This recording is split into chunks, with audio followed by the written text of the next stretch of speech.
There are toys, and then there are freak-out-worthy toys. Toys that get big reactions like... OMG, no way! Or... Best present ever! Or... It's what I've always wanted. For those toys, you need Walmart. They've got exclusives from major brands like Disney, Barbie, and Adventure Force that you can't find anywhere else. Toys that make kids jump for joy. Thank you, thank you! And make you a hero for giving them. Shop hundreds of exclusive toys. Yes! Welcome to your Walmart.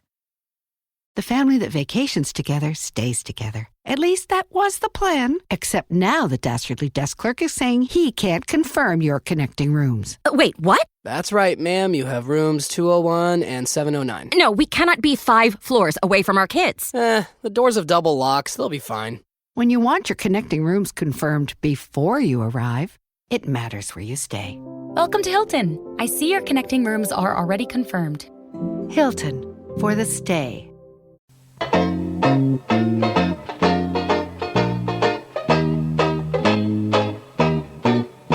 Matt, we are here. We are about to dive into the month of November, which is all about the Weird Al Show, a short-lived Saturday morning television show. It's Weird Al Show in November, as everyone knows. It's just every year. That's November's the month where you celebrate the Weird Al Show. Yeah, big celebration for everybody. We don't make the rules. Let me ask you, Matt, because we're basically the same age. Did you watch this live as a kid? No. Okay. I just fully did not. And I can't tell you why. I really don't know. It's odd. And I was thinking about it a lot, actually, because, one of the last things we talked about was Spy Hard. And we were debating whether or not we saw that in the theater. And you said you did, and I couldn't remember. And the more I thought about it, I'm almost positive I did see it in the theater. And it's because of how much I liked Al. I really, really wanted to go.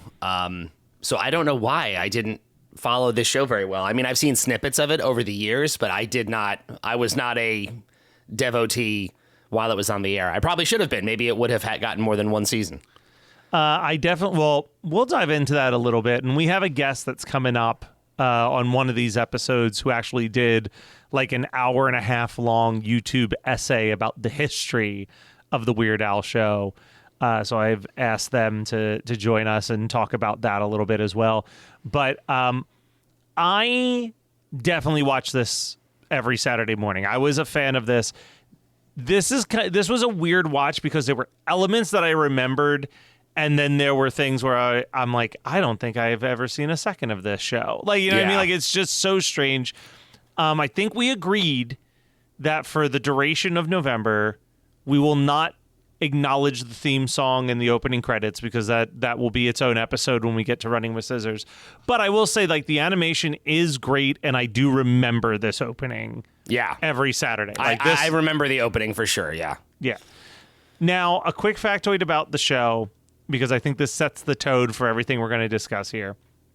CBS greenlit this show to reach their requirement for the educational and informational programming block.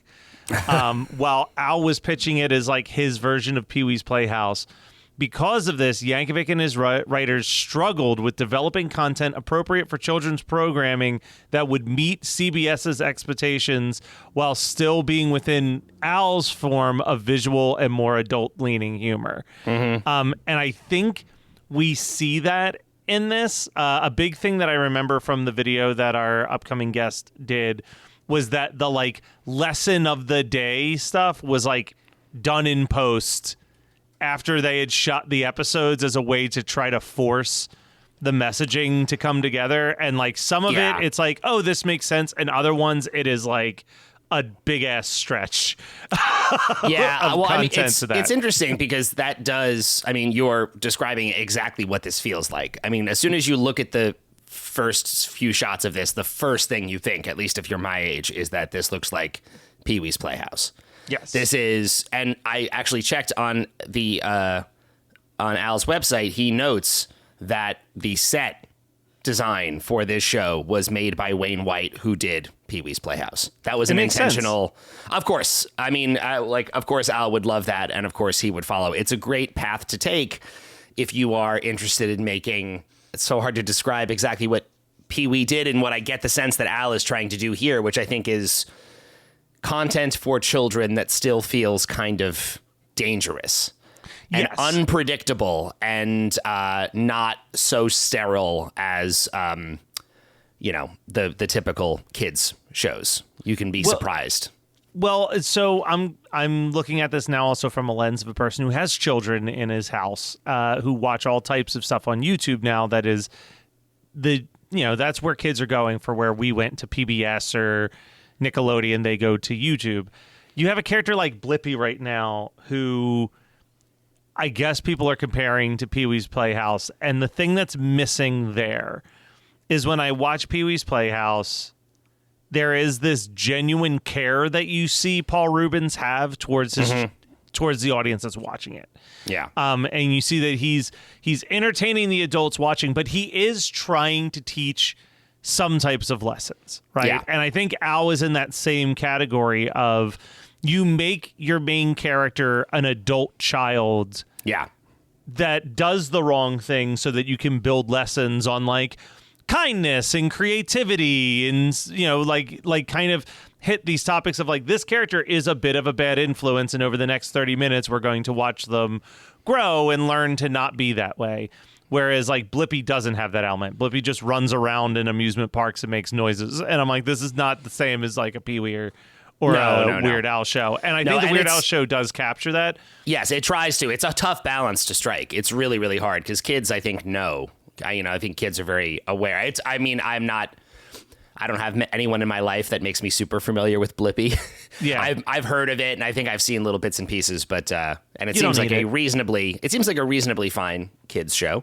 It's just frustrating. It's very annoying and frustrating. But this, and I don't know how you felt about this. I feel like when I'm looking at my notes, I have the most notes for episode 1, and then with each episode, the notes get smaller and smaller, kind of because we are treading the same segments and concepts, so things begin to feel a little less weird and shocking. But in this first episode, I wrote down that it already feels like a parody of an educational show. Like it feels like it is mocking the whole concept of children's educational programming, which I can't even imagine how they walked that balance beam with CBS, because I think if CBS just let them do what they wanted, it would have gotten even more insane with that, like, pushing the limits on, like, how do you make fun of children's programming? Yeah. Well, it's interesting. I did see on Al's, on the Ask Al website page, he does talk about some of the CBS-related stuff on this show, and one of the things he notes was that CBS was very, very into the idea of him doing song parodies, new song parodies for the show. And I guess Al was actually not the most into that, at least not like as a rule that every episode had to have it. He specifically notes how, and I'm jumping to episode 2 here, I don't mean to, but there's the parody of The Prodigy, the lousy haircut, which is a parody of Firestarter by The Prodigy. It's very, very short. And he just noted, he was like, they asked me to do these parodies on the spot. He's like, and he preferred to make something that fit the format of the show, which was more like the channel surfing, really quick, super quick little moments here. Like putting a full song parody into this into an episode of this show would not make sense. It doesn't fit at all. Interestingly, episode 1 ends with just a Bare Naked Lady song, which we're going to get to separately as well. We'll get into that. Yeah. Because but it definitely feels like there is. I can see the concept of the show in here, but also you can definitely sense him getting pulled in different directions by different ideas of like, oh, let's throw this in as well. Well, I want to come back to the parody thing when we get to episode 3. Yeah. But we'll get there in a second. Let's start with episode 1, Bad Influence. This is like one of the first acting roles for Kevin Weisman. Yes. When you look at his IMDb, he's the bad influence named Spike. And we're getting I think that this is a great first episode because it really does capture what the tone of the rest of this show is going to be. Yeah. Right out the gate where Al is showing us that he's invented X-ray spray where you can spray on it and it's like this very poorly superimposed, like skeleton. Almost Pepper's Ghost trick of skeleton parts. Right out the gate, we get the lesson of the day Billy West doing the narrator voice, just screaming random words in the lesson with no real rhyme or reason. I was going to say, it's funny the things that like carry through from your childhood to adulthood. Like Billy West, for people listening who don't know, Billy West is a voice actor who is a legend. He did Ren and Stimpy. He did the voice of Doug, I think, right? He was Fairly Odd Parents. Like, if almost certainly look at the list and you'll find something from. I mean, Futurama is a big one. Thank you. That's right. But his random, like, he'll be talking a story and then start yelling. Like that, and that makes me laugh every time. Every single time, because it takes you back to the log commercial. That's exactly what it's like. Because that's what he's doing. He's doing the announcer from the log commercial thing, basically. And I just thought to myself last night, like, this shouldn't make me laugh every time, but it just does. It just does. Like, it's great. What a treat to have him involved in this. Like, it's such a funny, every commercial break, every little like pause moment, he just gets to yell over. Well, and that continues with even the bumpers. When it goes to the commercial bumpers, exactly. It's literally Al screaming like, "We'll be right back!" Like, it's so insane. Yeah. But we also get we get this spray bit. We get a Harvey the Wonder Hamster stunt, which is like absolute pure chaos. Like Harvey's driving a truck down a ramp and jumps out and parachutes safely to the ground. And you're just like, it's a very impressive stunt from Harvey. He really does do a great job parachuting out of a car crash. But then Spike wants to set Harvey on fire. Like there's some really Spike is not a good dude. Spike is not a good dude. He runs with a real tough gang. We'll meet another member of the gang later. Yes, we will. I guess we should say this up front. The cameos that are in just even these first 3 episodes are insane. There's some really impressive ones, yeah. So the whole point of this episode is that Al meets this guy, Spike, and Spike has a really cool gang, and Al has to do a bunch of stuff to be part of the gang, including like dipping his hands in hot melted chocolate, and he's doing that while yelling, "I'm so cool." But there's this reoccurring bit that made me laugh where he's like, "Oh, you got 2 pant legs? Like, come on now. Everybody knows 1 pant leg is the way to go." Yeah. So Al rips off his 1 pant leg, and that comes up, rule of 3s. Is like later on they're flipping through the channel and fucking downtown Julie Brown is there as herself, reporting what's hot and what's not, and only having 1 pant leg is definitively not. Yeah, he's like, if you're still rocking 1 pant leg, you are so 5 minutes ago. And then I was like, wait, I thought it was cool. But then we get another reference later on where Bobby the Inquisitive Boy comes in, and they're watching a video about safety, and they're like, if a friend tells you to rip off a pant leg, they are not your friend. The way that it just kept coming up made me laugh. But a few of the other things that Spike makes Al do to be cool is he rips off the pant leg, dips his hands into hot melted chocolate. He has to shave off one of his eyebrows. Yeah. He steals Al's chair. That's a big one. And that he tries to force him to kick out his friend Bobby the Inquisitive Boy for being Bobby a loser. The Inquisitive Boy, he says, is not cool enough to hang. That's tough. It's really, really rough. Yeah. We do get what I think is interesting is that we're getting a lot of Al TV bits that are just like kind of through a more G-rated lens. Yes. So every Al TV, Al would make a snack. And in this one, we have Al making a snack out of hickory-flavored asphalt, and I believe it was cubed anchovies. What was... anchovy jello. Anchovy jello. Yeah. On wheat bread, which is like a classic Al TV type sandwich. Just that's a pretty good one, though. Hickory-flavored asphalt is a really good... That's I don't know where he found that one. That's a good turn of phrase right there. It's great. But we also get like a mail segment, which was like a regular thing on That's LTV. Right. So we're getting these elements. That's the other thing Spike does. Spike says this isn't cool either, and he starts ripping up Al's fan mail. No. Al's very uncomfortable with that. He doesn't like that at all. But he also wants to seem cool in front of Spike. Yeah. You got to seem like you're cool. Let's talk about, I'm looking at this. So I think we're at this point. Let's talk about the flipping through the television. Because like you said, a big element of this show was Al being able to take as many digs at like different types of television as possible. And we get a character who I'm pretty sure is a reoccurring character, which is Al's Mr. Rogers parody, Fred Huggins. Yes. And his puppets that cannot stand him. No, the puppets hate him. It's sort of like a Mr. Rogers type vibe, or maybe more like a Sesame Street type character singing songs. Like, I don't really know but it's like a blend of both. It's definitely him taking on the PBS style educational shows. And he's singing a song about how water is wet. Water is wet. But before that, I love, like, as soon as they flip to the channel of him, it's like him ending another story. And just the end of the story is he just goes, and that's why they call him Billy the Chicken. And I don't know why that guy, I was like, what could that story have possibly been? Listen, you talk about the loud yelling being a joke, like a bit that always works for you. For me, it's always just coming in at the tail end of an insane story. At the tail end of a story, yeah. I mean, literally, I think one of the most famous ones is the Tommy Boy wrecked him, damn near killed him. Yeah, exactly. You have no clue what that story is, but it's like, man, I wish I could have heard what the tale was. Yeah. We mentioned the Downtown Julie Brown, but we also got to mention, we get these fake commercials. And we get 2 incredible fake commercials in this. Yes. We get Daycare by Pirates. Pirate Daycare. Which is fantastic. Because you want the care that you can only get from seasoned pirates. And that one's delightful, but I think the one that I liked even more was Pizza Quick, which is that this felt like I think you should leave type concept. Where it it's really like, did, yeah. We'll get the pizza to you and it will still be hot because we're not going to waste 10 seconds putting it in a box.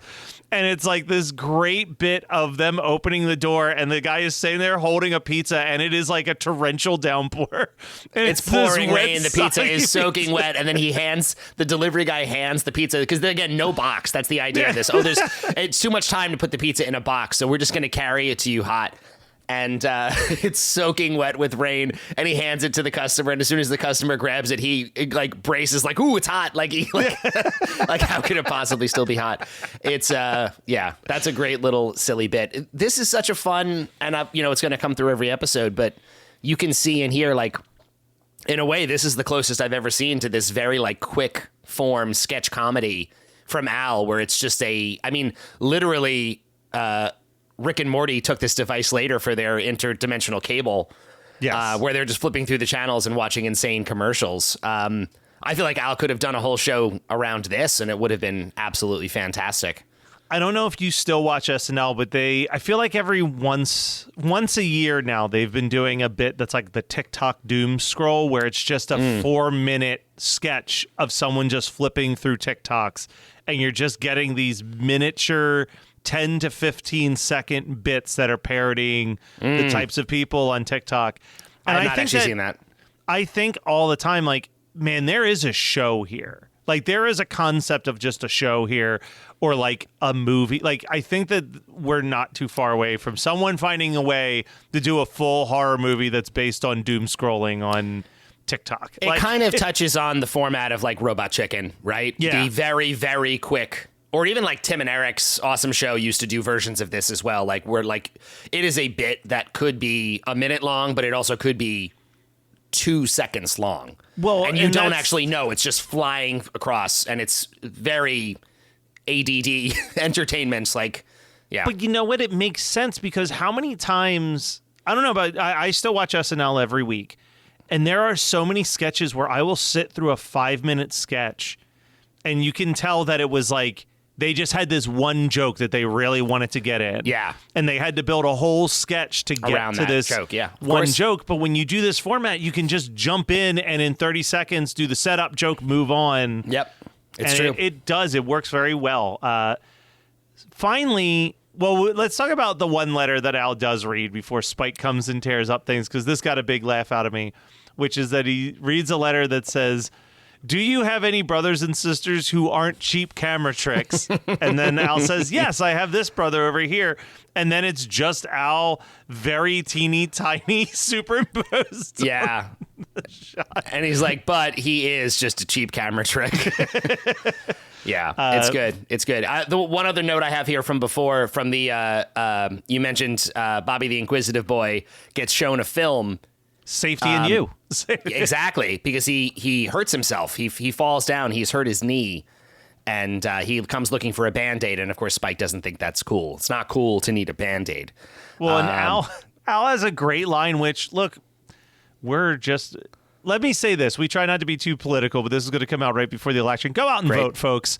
But Al says something that I believe has been one of the party's stance on pregnancy, which is the biggest solution to getting injured, Bobby, is prevention. And then he says the line I love. He's like, watch this film, and maybe you'll think twice before you decide to get hurt again. And then you get another bit, and it's funny, I'm just thinking about things that came later that this feel a lot like, because this is riffing on, this is a very Sesame Street thing, right? Like the very old-timey footage with the narration over the top, but then the narration in this case is like silly and a spoof and totally not related. This was something that Wonder Chosen would go on to do a little bit more edgy a few years later. But I love like this just old footage of like just like people in like the 40s and 50s like doing their jobs, and it's totally unrelated to safety at all, really. I don't know what made him show it, but I just love like the random comments, like it's cars driving in the rain, but then they play the tape backwards, and the it's like, don't drive backwards. The narrator on the tape is like, kids, don't let your parents drive backwards in the rain. It's just not safe. And there's a lot more of that, but another great thing that's like it's a spoof of a thing. Like I've seen this come up later, and I'm impressed that Al is doing it at this moment in time in the mid 90s, you know? Yeah, I would say I love a good fake educational video. And I would say around this same time, another show that was doing this bit pretty regularly was That 70s Show. That 70s Show would have those like weird flashback fantasies where they would imagine the scenario as like a black and white educational video from the 50s. Was That 70s Show on this early? Yeah, That 70s Show, I would say, was maybe, if it wasn't starting in 97, it started the next year. It would have been right in that same general ballpark. Just checking right now. 1998, 1 year after. But still, you're right. That's earlier than I thought for that show. Wow. Yeah. Well, it ran for like 9 seasons. No, it did go for, eight seasons, 200 episodes of That 70s Show. Great job, guys. And they're one of those famous shows that did a season without 2 of the main stars, which is never the move. Never the move. No. But never now anyone's favorite. Now we get 2 cameos back to back, because we finally meet the rest of Spike's gang, and it's just one man, and it's Patton Oswalt as Seymour, who's the dorkiest looking person that like he looks like Seymour from Little he's got Shop a of bow Horrors. tie and a sweater, and somehow this guy is cool enough to be part of this gang. And then, yes, Al finds out that there actually is no initiation to be part of the gang, and Spike was tricking him, which is not very nice to do. No, that's what a bad influence does to you. Yes, exactly. So he sends them up in his elevator because we didn't talk about the theme song, but the theme song does talk about how this all takes place in an underground studio. Yes. So there's constantly people coming up and down the elevator, but then who comes down the elevator next but bare naked ladies dressed in medieval garb, because they were on their way to the medieval convention. What are the chances of that? And Al asked them to perform a song. And this is where I had to make a note, because I don't think, when I saw the bare naked ladies were there, I thought, okay, they're probably going to play like 1 week or it's all been done. But this is predating Stunt. It predates Stunt. Yeah, exactly. They are playing the song. They're playing the song "Shoebox" from "Born on a Pirate Ship," which was the album that came out in 1996. And I couldn't believe they started playing. I love Bare Naked Ladies. This is where I was going to get. Are you a Bare Naked Ladies fan as well as I am? Because one of the first shows I ever saw. Albums are amazing. First concerts. Yeah, I saw Bare Naked Ladies in Manhattan. At the theater at Madison Square Garden, the small room at Madison Square Garden, with my mom. She won tickets on the radio. We got to go, and I had such a good time. It was excellent. Yeah, I've never seen them live with Stephen Page. I've only seen them in a post Stephen Page world, so I do feel like I'm missing a little bit of something. Because the way him and Eddie's vocals just clash, is what makes those early records phenomenal. It is a shame that Stephen Page is not with them anymore. I would say I have also, since they parted ways, I've gotten to see Stephen Page. I've seen them both separate. I've seen Bare Naked Ladies without him, and then I've seen Stephen Page do a solo show. And they're both worth seeing. I kind of prefer Stephen Page. His songs are often my favorites. So see, that's the irony for me, is I like Ed's songs more. Oh, there you go. But I feel like it doesn't feel like Bare Naked Ladies without Steven's voice. Even though now I think they've been a band longer without Steven than they've been a band with Steven, or it's pretty It's close to that. probably going to start to get there, yeah. But this was just, I was like, this is Al, to me, this is Al giving a fairly obscure band some television exposure to an audience. Because, like, really until 1 week, they were an obscure band that had, like, barely cracking the top 20 on alternative radio songs, like Old They were Apartment. known in Canada. They did well in huge, Canada. yes. They did well in Canada, but what broke them in America was 1 week, yes. I did actually find on the Ask Al forum, someone asked about what was it like having BNL on the Weird Al show, and Al says, Bare Naked Ladies are one of my favorite groups, and we've been friends for a while, so of course it was a real kick to have them on. And I'm very glad to have won my battle with the CBS censors, who wanted me to introduce them as BNL instead of their very offensive full name. Give me a break. Yeah, seriously. And just, again, because, well, actually, we can hold off because I'm pretty sure very soon we'll be talking even more about BNL. So I was going to say, they definitely are friends because we have a Bare Naked Ladies and Weird Al. Another collaboration is just around the corner. Let me ask you this question real quick, and then we'll move into episode 2. Yes. Hypothetically, let's say 1 week isn't the smash that it ended up being. Yes. And Bare Naked Ladies always kind of end up being this, like, cult favorite, obscure band that was huge in Canada, but, like, barely cracked in America. Sure. Al would have definitely done a style parody of these guys eventually, right? Like, this is so his shit, and the way that he will latch on to those, like, not massive bands for style parodies, I feel like that would have been inevitable. I can definitely see that being a thing. I think that, because they also do have they have one of those very appropriate, just distinct enough sounds to what they do that he probably could style parody them and have it actually hit the way he would want it to. I could definitely see that. I mean, it would make sense, and it would be, then we'd be talking about them like, oh yeah, and he did a parody of this Canadian group who I'm vaguely familiar with from, like, the novelty of, like, if I had $1 million even, I feel like got a little bit of American radio play for just being this, like, sweet, goofy song. It would be like that. Brian Wilson and Old Apartment are probably the ones that, like, sniffed some type of Billboard charts before 1 week. And then end of the episode, I'm not sure if you made it all the way to the logos, but as the logo for Al's company comes up, it's just the 10-second hidden track from Off the Deep End, Bite Me, as their outro music. Just giving you a nice little scare at the end. It's the outro music from Bite Me, which is just Al screaming with crazy noise in the background. And then his logo has a strobing, flashing light behind it. It is not safe for those with epilepsy. No, not even a little bit. That was before. They were not thinking about that in 1997. They should have been. The family that vacations together stays together. At least that was the plan. Except now the Dastardly Desk Clerk is saying he can't confirm your connecting rooms. Wait, what? That's right, ma'am. You have rooms 201 and 709. No, we cannot be 5 floors away from our kids. The doors have double locks. They'll be fine. When you want your connecting rooms confirmed before you arrive, it matters where you stay. Welcome to Hilton. I see your connecting rooms are already confirmed. Hilton, for the stay. Ryan Reynolds here for, I guess, my 100th Mint commercial. No, don't. I mean, honestly, when I started this, I thought I only have to do like 4 of these. I mean, it's unlimited premium wireless for $15 a month. How are there still people paying 2 or 3 times that much? I'm sorry, I shouldn't be victim blaming here. Give it a try at mintmobile.com/save. Whenever you're ready. $45 upfront payment equivalent to $15 per month. New customers on first 3-month plan only. Taxes and fees extra. Speed slower above 40 gigabytes. See details.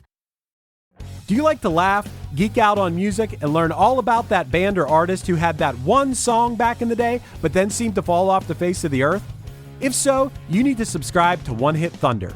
Together with an array of interesting and hilarious guests, we do a weekly dive into one-hit wonders like Eiffel 65's Blue, Krayshawn's Gucci Gucci, EMF's Unbelievable, Delamitri's Roll to Me, Los Del Rio's Macarena, Musical Youth's Pass the Dutchie, and even Patrick Swayze's She's Like the Wind. So are you subscribed to One Hit Thunder or what? As Desiree would say, you gotta be. And as K7 would encourage, you gotta come, baby, come and join in on the fun of the One Hit Thunder podcast. We move into episode 2, Promises, Promises, and now we've kind of gotten out of the way, gotten like the general setup out of the way, and we can We're just comfortable talk about with the format. segments. Yes. And man, when I tell you that this French Prince of Bel-Air bit early on in the episode got such a big laugh out of me, because I'm like, they're doing a parody of Fresh Prince. I don't know what's happening here. And then a man in full French garb comes running out, like literally like Marie Antoinette era clothing. I laughed so hard. They're only mad that he's late for dinner. Like, dinner is getting cold. Like, where is he? Where is he? And then this French man walks in and just like gives them a dumb look, and he gets chased around the table. It's the French Prince of Bel-Air. The French Prince of Bel-Air. And then we get the lousy haircut parody, which I still think is very funny. And again, I just, because I mentioned it earlier, but to read, because Al had a specific quote about it, as CBS had absolutely insisted on putting new song parodies in the Weird Al show. So my concession was doing the Firestarter parody, which I called Lousy Haircut. I think it's pretty funny, but it's meant to be a quick visual gag, and I don't think the joke would sustain for much longer than about 30 seconds. And it wouldn't be funny without the accompanying video. So I don't expect to see it on an album. No, it did make it onto an album eventually. Lousy Haircut? Isn't Lousy Haircut on the Medium Rarities collection? No, I don't think so. Did it really? Hang on, I'm checking right now. Oh my God, you're right, it did. It did. I forgot about that. That's amazing. Okay, well, there you go. Sorry, Al. And then this episode is mostly built around, which I find so funny, John Tesh. that all of Al's friends are obsessed with John Tesh. John Tesh is on tour. They're flipping through to the TV, and the big news story is how great John Tesh's tour is going. I don't know why, like, little things like that just made me laugh. Like, you turn on the TV, and it's like the news of the day. It's like, and in today's news, John Tesh's tour is going really well. And everyone is so excited that that John Tesh is doing well out there. And Al lies to impress his friends and tells them that he's good friends with John Tesh, and he's going to call John Tesh and invite him over so they all can meet him. So, you know, this poses a question to me, actually.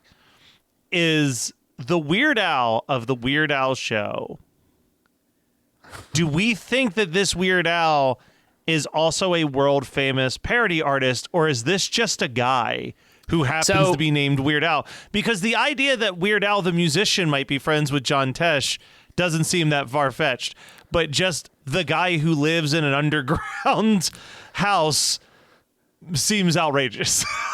Well, so here's the thing. If we are presuming that the lyrics to the Weird Al show theme song are, and side note, we can discuss this a little bit, but we actually have to do a whole episode on the Weird Al show theme song soon enough. So we're holding some of that conversation for the near future when we're going to like break this thing down. But if we're looking at the lyrics to the Weird Al show song as the origin story of this person in the show, then I don't think he is a multi-platinum recording artist. All right. Interesting. Good deductive skills here. He worked on a tater tot farm. Yeah, and the that's right. nasal decongestant factory. We go over some job history. But nowhere does it say, you know, sold 1 million records. And yeah, no, he is. He has a TV show because he freed a man from a bear trap. That is the reason why we're here. All right, perfect. So that's yes, all I need to know. I don't think Al does have the clout needed to get John Tesh into his split level cave 20 miles below the surface of the earth. Perfect. Well, there we go. Al says that he can get John Tesh to come over that night and hang out with everybody, and now he has to try to figure out how to do it. He gets some help from the guy boarded up in the wall, who I'm not sure if you caught who's the voice actor. I did not catch it. I just no. Who did that?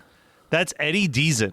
If you remember Eddie Deason, the very dorky actor from like the 80s and 90s. If you've seen Grease, yes, I just looked up a photo. Yes, of course, I know who this guy is. Yeah. He's Guy Boarded Up in the Wall, and I believe Guy Boarded Up in the Wall is a reoccurring character on this show, not a one-off bit in this episode. But he knocks over Al's bookshelf that contains a book of how to book celebrities and how much they cost, and this is when Al finds out that John Tesh is $82,000 to book, not $82, which Al initially thought was like, well, that's kind of expensive, but I can afford that. Yeah. No, it's $82,000. To which Al has an amazing reaction when he reads that price. He goes, "What, does he have to travel back in time to get here?" Like, he's so offended. And his plan is that he's going to have a bake sale. He's going to have a bake sale where the cupcakes are $20,000 a cupcake. And again, another like dumb joke, a dumb joke that's been done a million times. But he uses like an effect on his voice to slow his voice down. And he says like, $20,000. This might seem like a lot for a baked good, but not if you eat it really slowly. And he has this this like really concerned look on his face as he says it. I laughed. It was great. Well, then we get a visit from Madame Judy. Oh, Madame Judy. So do you know anything about this actress who plays Madame Judy Tenuta? Yeah, I was looking up a little bit about her last night, but it seems like she's a pretty big deal, but also... not for nothing, seems like she was an edgy-ass comic for Al to be putting in a kid's show. Yes. Essentially she did like this, it was the love goddess, they called it. It was like a character she did on stage and off stage, but it was a very, very like LGBTQ comedy, very transgressive type show, especially at the time this was made. This was very edgy. And of course, she's not doing anything particularly edgy in this other than yell at Al again, randomly. Do a Miss Cleo parody is basically what we're getting here. Exactly, yeah. And that's where she convinces Al, like, hey, just do some type of infomercial. And this is where we get 3 awesome cameos back to back to back, because we get Tony Little, yes, Mr. Popeil. Mr. Popeil, Ron Popeil. And then we get Mike Levy showing up. Yes. And they help Al sell things like magnet earrings or a shoelace tying device. That was my favorite, a shoelace tying gauge, which you tie your shoelaces and then you put this gauge on the knot to confirm that the knot has the right tension level in it. To make sure your shoes stay on. Great invention to me. They're also selling the amazing 4-tine food stabber, which is just a fork. The 4-tined food stabber is going to change the way you eat. This is great. And we get this bit where Al gets the $82,000 and then just immediately kicks everybody out. Kicks out the co-host, kicks out the studio audience. He's got his money, but then he starts to do his mailbag segment. And everybody's complaining about how trashy his product is and asking for money back. And he says, all right, if you've been hurt by any of my products, come down here right now and I will give you your money back. And a whole audience shows up, so he has to distract us while he pays them back by putting on a cartoon, which is a reoccurring segment as well. Yes. We get the Fat Man cartoon. This first one is literally just Al and Billy West voicing damn near every other character. Yes, it's just the 2 of them. I think it's just the 2 of them. I'm pretty confident. I do love the animation. The Fat Man cartoons probably aged the worse out of the Weird Al show. Probably. Which is expected, but you know what? I feel bad saying it. The bit when he's flying super slow and cars are driving past him made me laugh so hard. I laugh too. He can fly, but very, very slowly. But I do love that the villain in this one is his evil Uncle Frank. Yes. And the way that he beats evil Uncle Frank has nothing to do with Fat Man. It's one of those classic, like, Sherlock Holmes Watson type situations where Fat Man is the hero, but he is a very bad hero. Yeah, and he gets nothing done. His sidekick, Harvey the Wonder Hamster, is the real hero in all of these. Yes. But evil Uncle Frank's sidekick is Procrastination Man, who, by procrastinating doing their evil deeds, makes it much easier for Harvey the Wonder Hamster to eventually save the day. I liked that too, Procrastination Man. That made me laugh. And he's like playing with a Rubik's Cube instead of doing what he's supposed to be doing. It's a very funny bit. It's a good little cartoon. It's funny. I did laugh at it, but now it's so oddly like nonsensical and goes in no real direction that I can't even remember what else to say. It's kind of one of those like it comes and goes and it's like nothing really happens in it at all. Yeah, nothing at all. I think the whole setup for that was that they shut off all of the refrigerators in town. Yes. To melt ice cream across the entire world. And then Harvey eats all of the ice cream while Fat Man goes to the grocery store to buy ice to make ice cream frozen again. He thinks he'll refreeze the ice cream by adding ice to it. And he comes back with tons of ice. He can carry a lot of ice while flying slowly. I will give him that credit. Yeah, that is that's a very true. impressive feat, actually. Yeah. We jump back to the real world. Al and his neighbors, or Al's neighbors, are upset that Al was obviously lying. Now they're not going to meet John Tesh. Well, yes. Everybody now leaves. He earned all the money to pay for John Tesh, but now he couldn't keep people's money for bad products, so he's giving all the money back. And now he basically refunded every single person who bought anything from him. So that's why he had to confess the truth. His friends leave, and just as they leave, who shows up to demand a refund on his shoelace gauge? But John Tesh shows who up Al is very not upset. even looking at because he is like 1 millionth in line, and Al's like, yeah, sorry, and just hands him his cash without even looking up to see who it was. Yep, and then we just end with the Gump music video. Yes, no musical guest in this episode. I feel like there's maybe over 13 episodes, like 5 or 6 musical guests. I think this show would have been cooler if it was a musical guest every week, but I have a feeling that was harder. I have a feeling that Al wanted to really make sure that it was the right musical guest and not just anybody. Not just anybody, yeah. Were you familiar with a show that was on MTV called Oddville USA? No. Apparently it was like a public access show in New York in the 80s and early 90s called Beyond Vaudeville. Okay. And then MTV bought it and like kind of syndicated it out more globally. And it was like the Beyond Vaudeville was a better name than Oddville USA, but it was basically like bringing in like sideshow freaks and like comedians and stuff like that. And it was very awkward, but every once in a while they would have a musical guest, but time and time again, their musical guests were like Green Jelly, the Bloodhound Gang. Like, usually it was someone who was so abstract in what they were doing musically that it fit that like out there vaudeville act. So you didn't always have a musical guest. It really was if they could book the right guest for that show, then they would do it. I think that Al probably had the same idea of like, if it's not someone I'm excited to have that I think kids would enjoy, we're not just gonna like John Tesh could have sang a song, but really were the kids gonna care that much about a John Tesh song? Exactly. Yeah, exactly. I mean, already it's a stretch of a bit to make the entire episode again centered around a John Tesh concert. That for in terms of being relatable to young children, that's a bit of a stretch. I think Al got away with something there already. And now we dive into the third episode, the last one we'll discuss this week. Yes. And this one's called The Mining Accident. And boy, do we have cameos aplenty just in these miners. Right. So Al lives underground, as we said, and all of a sudden his wall gets broken in by some miners who are following a bad map. They don't realize that there's property there. And our miners are played by Clarence Clemmings of the E Street Band. Yes. David Bowe, who really his only other big credit that anyone cares about is UHF as Al's best friend. That's right. In UHF. Michael McKean, who we know from a million things. Spinal Tap.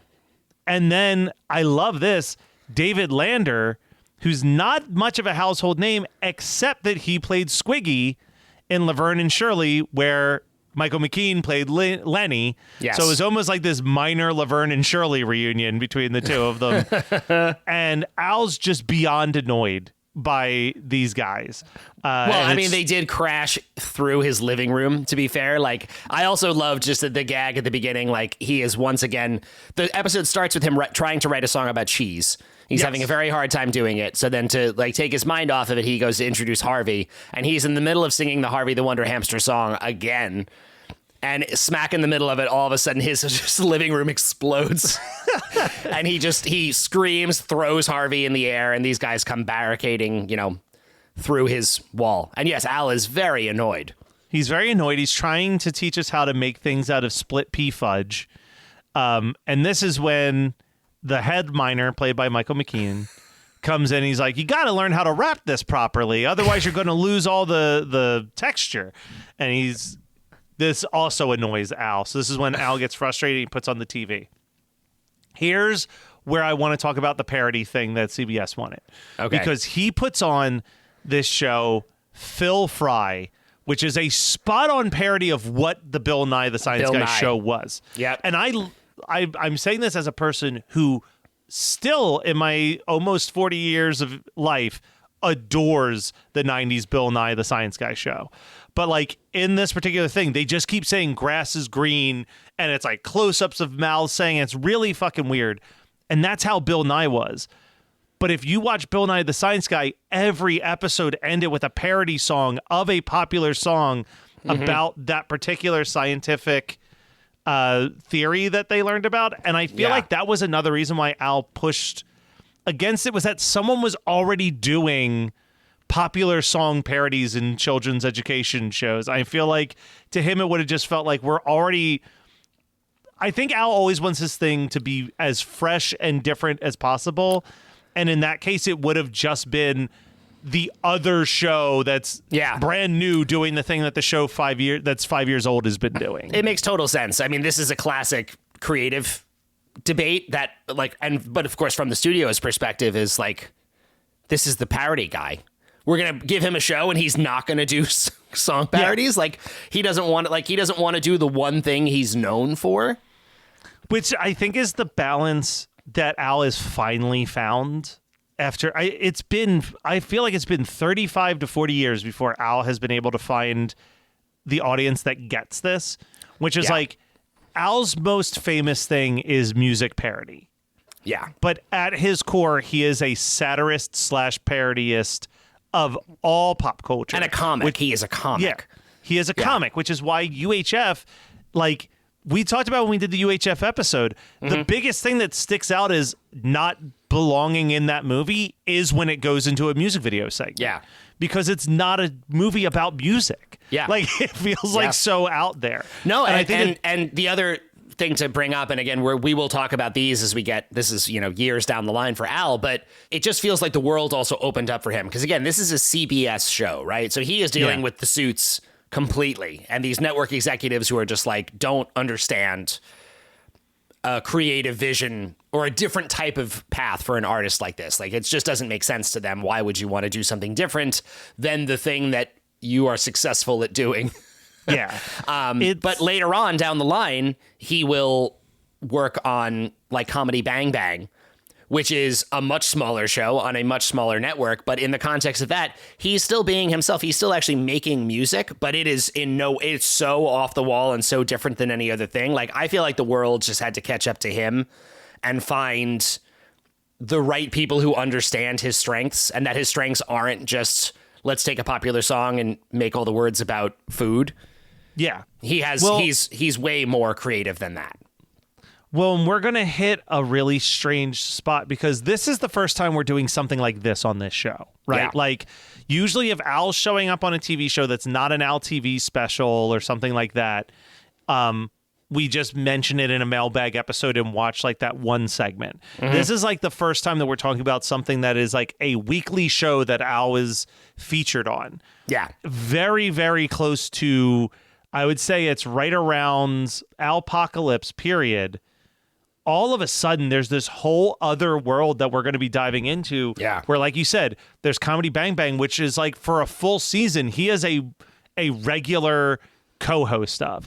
There's like an animated show that he is the main voice actor of that we get into. Yes. Like, we're going to, as we near the end of this podcast, there are going to be these weird, like, hey, we're going to have to take 3 or 4 weeks to watch every episode of this children's cartoon that Al is the main voice actor for. But it's insane that it took 35 years of him being famous for him to have another opportunity like the Weird Al show again, where he is the star of a regularly occurring segment. There's not a ton to talk about, I think, with this. We get an educational video about dirt. We get another Fat Man cartoon, which is even less memorable than the first one. The biggest thing with this is that we get an Emo Phillips voice cameo as Emo the Phillips is Slawmeister. playing the Slawmeister, yes, who makes coleslaw, and he's trying to shut down the potato salad factory because they're competition. And so he has planted bombs in potatoes and put them in the potato salad factory that's going to blow up the whole building. And my favorite Emo Phillips line as he's explaining on video screen, it's very James Bond, explaining on a video screen to Fat Man his horrible plan. And he says, if you think you'll find them in time, you'll have thought the wrong thing. Just a great line. That's God, just I love a great. Ebo Phillips so much. I loved that. That was definitely the highlight of that episode for me. And then we come back from the cartoon, and basically, the miners think that they have fixed things in the house, but they are incorrect because underground rats keep destroying their work. Yeah, I was going to say, we skipped another line that I loved so much where Michael McKean is trying to teach Al how to properly wrap his food. And it's because these are miners who live underground. So he wraps it like a million different ways. So it's like he puts saran, but his line, the joking line is like, you got to put saran wrap on it. That keeps in the flavor and stops the underground rats. Then you got to put it in this other bag. That'll stop the underground rats. And then he just sprays the whole thing with like a pesticide. He's like, and then you got to spray it with this. That's for the underground rats. Yeah. And then he goes, we put it in this container. And Al goes, let me guess, it's for the underground rats. And he goes, no, you idiot, it's for the above ground rats. And then he looks at the other miners and goes, hey, guys, you won't believe this. Al thought we put the food in the tin can for the underground rats. And they all just start laughing at him. And Al hates these miners. He hates does them not so like much. them at all. But they work together. And Al Yes. says, well, what if we use the split pea fudge to distract the underground rat so that you can complete the wall? And while he's doing that, they write the lyrics to Al's cheese song that he's been struggling with. And we actually get this awesome, like, a cappella barbershop quartet style performance of this cheese song. With Clarence Clemens singing the low notes. It's so surreal. You know, again, this is just references to other things, but you know what? I won't say what song it was, but when I went to one of the Al shows, he noted that there was a song in the Weird Al catalog that they were supposed to have Clarence Clemens play saxophone on. And at the last minute, he canceled. Oh, no. And I will save the rest of that story for the right episode. All right. Because it's really funny. It's a great, like, trust me, that punchline will pay off later. Dedicated listeners are going to love it. I can't wait. Yes. And then the big ending is we get possibly the most insane Harvey stunt we've seen in a long time, including all of the Al TVs.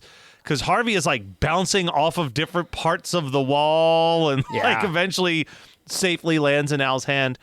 And you know what? There's one thing we need to mention because I think it's insane that we went this entire episode without mentioning this.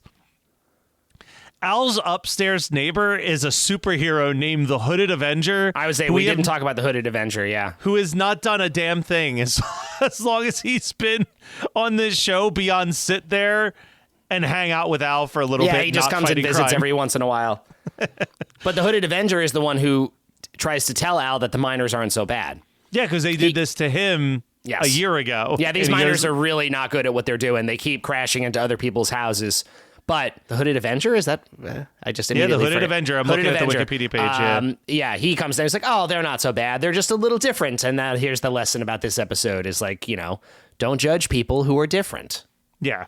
You know, or don't judge too quickly. I can't remember. It's a bit of a stretch, but that's fine. That's fine. I was going to say, of the 3 episodes, this is the one where the lesson of the episode is definitely the biggest stretch of the 3. Kind of. I mean, again, like, don't judge people who are different. That's fine. I like that don't judge people who are different than you. Although, again, people who break into your home, I think you're right to be a little like, hey, guys. Yeah, just a tiny bit miffed Wait by a that second. happening. Yeah. Yeah, we covered most of it. There was also like a great another one of those old-timey clips, The Origin of Dirt, wound up in the 3rd episode, which I also find like I'm a sucker for those. Yeah, you know, I enjoyed these 3 episodes. I had a pretty good time. I've seen snippets of these before, but definitely not. I didn't remember like episode arcs quite like this. So this is definitely a new experience for me to watch the show like this. Yeah, no, I'm excited. And we'll be back next week with episodes 4 through 6, which I guess if y'all want to watch along, they're all on Tubi. They're all on Tubi. You can Tubi. be like me and watch on Tubi. There's a couple ad breaks in there, but it's not that bad. Are the ad breaks at least properly placed where the ad bumpers are in the show, or is it just mid-dialogue? They do appear in the right places, but then sometimes they don't appear. Like sometimes you just play right through those bumpers, and then other times, like I think the first episode played with no ad breaks, and then they do the thing where the more you watch, the more ads it shows you. Yeah, no, it was not too bad. Nothing was super out of place, and yeah, had fun watching it. Would recommend. Watch along with us, people. Do it. Yes. All right. Well, stay tuned for more Weird Algorithm.